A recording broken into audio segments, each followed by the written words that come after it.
First, let us recap Joe Biden's very troubling weekend that began with yet another bizarre reference to lying, dog-faced pony soldiers. Take a look.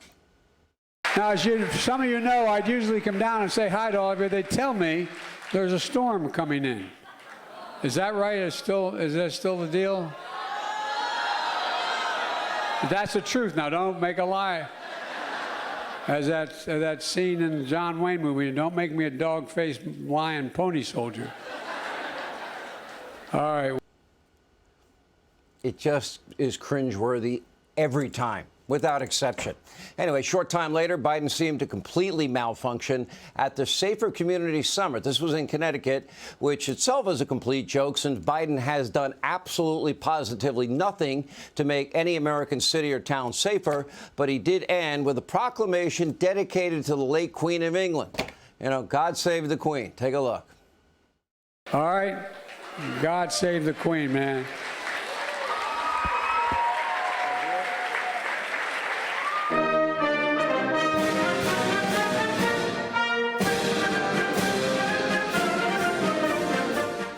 They must have arrows at the bottom of the paper now. It says exit left, exit right. I don't know. And no one seems to know why Biden ended the speech with God save the Queen, man.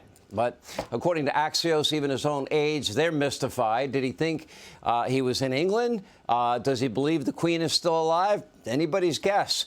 Remember, this was a speech supposedly about gun control in West Hartford, Connecticut. This event did not have a single thing to do with the Queen of England. The next day, even more unusual behavior from Joe Biden. On Saturday, he traveled to Philadelphia, where Democratic Senator John Fetterman dressed up in his best hoodie and athletic shorts to greet the president on the tarmac. The main focus of this visit was the horrific I-95 bridge collapse in Philly. And as a reminder, here's how Fetterman described the dire situation last Wednesday. Take a look.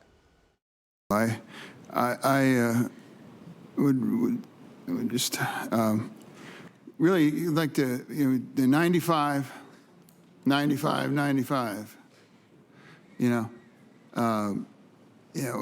obviously that, you're pretty much preoccupied with 95. 95, 95, 95. Don't worry, the Democrats in charge of your government have the situation totally under control. Don't worry. I'm sure that Putin and President Xi and the mullahs in Iran and Kim Jong-un, none of them are watching this disaster. Anyway, but you got Fetterman, Feinstein, Biden, and Kamala Harris. Gee, this country's in great hands, isn't it? Add Pothole Pete into the mix, and I'm sure that 95 will be fixed in no time. Anyway, here is Senator Fetterman introducing Biden in Philadelphia. Take a look at this.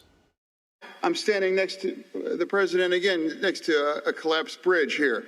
And he is here to commit to work with the governor and the delegation to make sure that we get this fixed quick, fast as well, too. This is a president that is committed to infrastructure. Yeah, and then on top of that, the dual kind of a law of the inflation bill that is going to make sure that there's going to be bridges all across like this, all across America getting rebuilt. Even Joe Biden was cringing. Fetterman is clearly struggling from his serious cognitive issues. Sadly, so is the leader of his party. Take a look.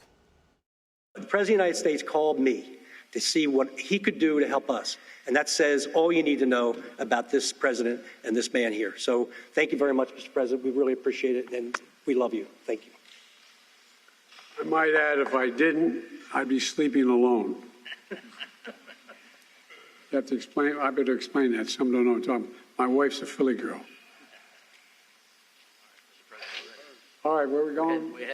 So, Mr. President, we put up a live feed here. Over here. That's pretty cool, isn't it? Be able to see exactly Actually, the what's live happening. feed's over here. That's from a few days ago. These are the people that are running your country. Give you a lot of confidence? Need more evidence? Well, last but not least, here's Biden proudly, describing train tracks across the Indian Ocean. Now, it's only 8,000 miles. I wonder what the environmental impact study would look like on this big project. Take a look. Well, we're going to win, and we're going to help. We have plans to build a railroad from the Pacific all the way across the Indian Ocean.